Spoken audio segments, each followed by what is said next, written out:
motivating your team in the salon without burnout for you and for them, and without sounding like a broken record, is incredibly important. This is so important because like you need your team to be on board, right? So we talked about being, 3 times focused. There's clients, there's our staff, and then of course the salon and ourselves. But realistic goals that your salon has, right? That you set in place with your team, like that's one of the biggest pieces of the puzzle of keeping your staff motivated. When we say like, hey guys, we're going to hit $1 million this year, your team's like,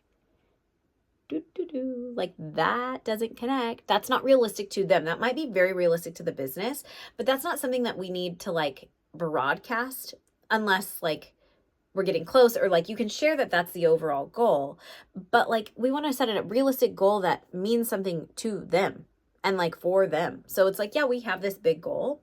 I remember we had a goal. I want to say, I think we sold, oh gosh, I need to go back and do the math, but I swear like it was something crazy. Like we had to sell 30 grand worth of retail. It was a Veda in order to like meet our numbers so that the salon didn't like go backwards, because you had to meet ordering minimums back in the day. Like, no, thank you. I'm never doing that again. Barf. No, thank you. Like, I'll be in charge, but thanks for the learning experience. The product is great. We still sell it, but we just like, that was so nuts when we brought it in. But I think we had to sell like some 30, maybe 36 grand. I don't know. It was nuts in like a really short period of time. And when I said that, my team was like, we can never do that. I was like, I think we can. Because like when we look at the numbers and if everybody pushes and if we just really work on it. And honestly, that's why I'm so good at helping salons sell retail, because I figured it out that way. And we figured out what motivated our team and whatever, but we set realistic goals for each person based on their client load. And this is at a rental salon, y'all. Like back in the day, what year did we bring in Aveda? I don't know. A long time ago, like well over 10 years. So, but the importance of setting realistic goals for your team is so that they can take ownership of those goals, right? So we need to motivate our team, but we can't have them be burnt out. And you don't want to be like annoying AF. Like, did you do your thing? Did you do your thing? Oh, Lexi, did you sell your retail today?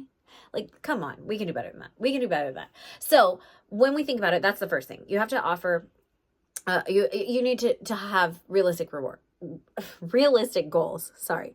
And the next thing is that we need to talk about like what incentivizes your staff to move. What is that? So what gets them to move? What motivates them? What outside factors? Some people are money motivated, and some people they aren't. Now, what I do find is the longer somebody works with you, and maybe they weren't money motivated in the beginning because maybe they were starting out on a small salary, or they were limping along a little bit, maybe just not pulling their weight yet, they may want something else, right? Like initially, but long term, they'll start to see their income rise, and I bet their motivation via money will also rise. So it's just like something that I've noticed. I don't know. You'll have to let me know in the comments if that is something that you've noticed as well. But like, if you can break down and be like, this is what is going to happen, and here's where you are today, and here's what's possible, and if you show people possibility, they're more willing to do the thing, to be motivated by it. And then also like there can totally be examples of, people that they're definitely money motivated. They want the money, but then they also need additional outside incentives. Not to say that you have to do all of these or that it's necessary, but some people are like, yeah, I'm going to do my job because the money, and that's the agreement that I'm here for.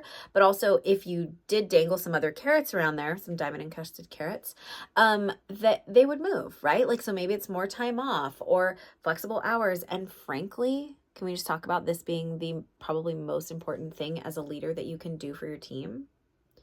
Give recognition, give words of affirmation, sing their praises publicly, privately, directly to them, of course.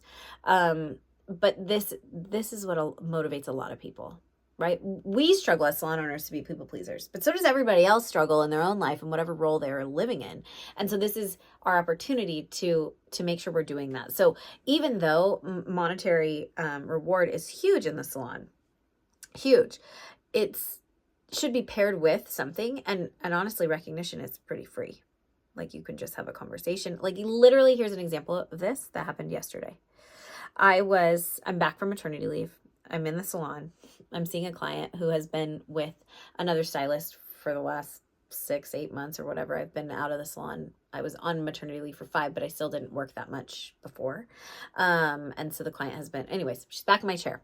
And she goes, I just want to say that I love your assistant so much, and she did such a great job, and she's such a gem of a human, and she's this, and she did my hair wonderfully, but I love being with you, and so like I'm so happy that it's no big deal that I can see her and you, and that we can have this flexibility and all of this. And I'm like, of course, like this is amazing, thank you so much, I love her too, she's such a wonderful asset to the team. And just as we were having this conversation, she kind of walked by. Now she didn't know we were talking about her, she had no idea, and I said, hey, name. I might not have said hey, but I was like, yeah, I probably did say hey, like, hey, come over here. And I said, we were just singing your praises. And she said, oh, really? And I said, yeah, Shirley, the client, was just saying how much she enjoyed being in your chair and how well you took care of her. And I was saying that I knew you would because you're such a wonderful asset to our team. And she was like, thank you. Like, thank you so much. And then, like, it's just not that hard to do. Right? But maybe you do want to give a flexible hours or an additional time off as a bonus if there is some actual external motivation that you need to do. And then having regular check-ins, right? Regular check-ins is huge. Checking in with them on their own life. Care about them in general, not just about what they do for the salon. You have to care about the whole human. Just as you are the person and the vessel that your business is an extension of, they have a whole life too. And so if they're not right, neither is their work. So check in with them, see where you can support them, and discuss like how valuable they are to the team and how you can avoid burnout together, right? Because as we're asking for more, as we're asking for the salon to grow to new heights or take on bigger goals or more clients, etc., like they're going to do the work. And so this is something that you want to make sure, that you're clear on that they want, but also because it could be the wrong people and you might need to bring on new people or whatever, make adjustments there. But this is super important to avoid burnout. You have to have conversations with your staff as well.